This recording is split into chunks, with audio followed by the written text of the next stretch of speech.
Administrativni posao je bitno olakšan od kada imamo svi svoja privatna računala.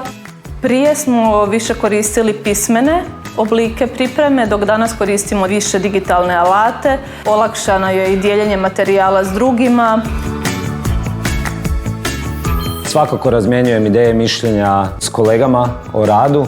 U tom smislu digitalizacija je pomogla što je lakše izmijeniti stvari, dobiti informacije, nego milati papire i onda modificirati te neke materijale, radne zadatke ili slično u digitalnom obliku. Svakako to je pomoglo.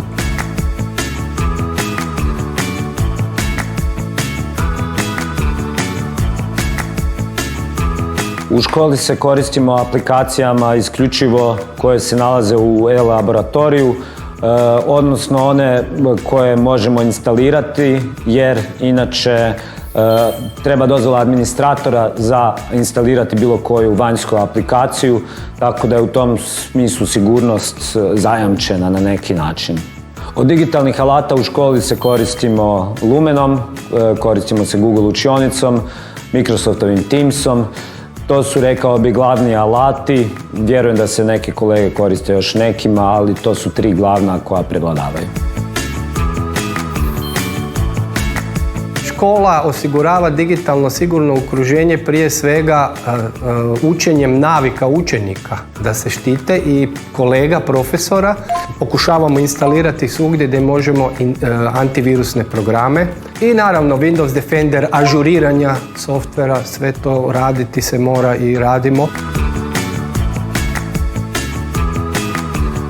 Posebno za nastavu je jako važno da od nas idu informacije koje su stvarno detaljno provjerene, od autora do izvora od kud su, da li su to nekakve stranice nekakvih stvarno provjerenih institucija, ustanova, fakulteta.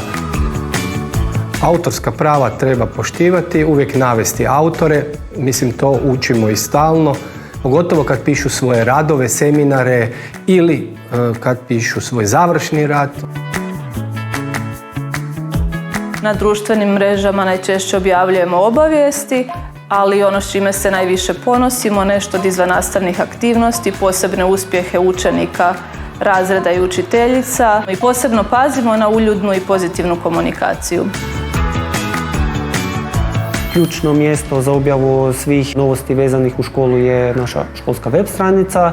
Na njoj se objavljuje sve informacije vezane u školu, neki važni datumi, termini, projekti, možda neka obavijest od ravnateljice, uspjesi učenika i njihovih učitelja. Zajednica e-twinning je jedno sigurno i pouzdano digitalno okružje koje je namijenjeno suradnji među školama, učenicima i odgojno-obrazovnim djelatnicima. E-twinningom se možemo umrežiti sa kolegama iz europskih zemalja, jer e-twinning zajednica trenutno broji više od 40 zemalja.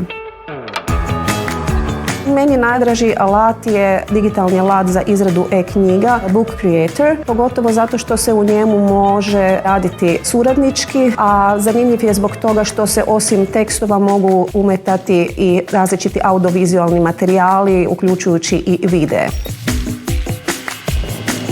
Danas sa tim prisutnošću znanja u svačijem džepu, odnosno na svačijem dlanu, mislim da je puno bitnije taj razvoj nekakvog kritičkog mišljenja, promišljanja o informacijama koje čujete, da se zapravo znate snaći u toj šumi informacija, što je provjereno, što nije provjereno i na kraju nekakav razvoj stava, odnosno mišljenja o prostoru i vremenu u kojima se nalazimo.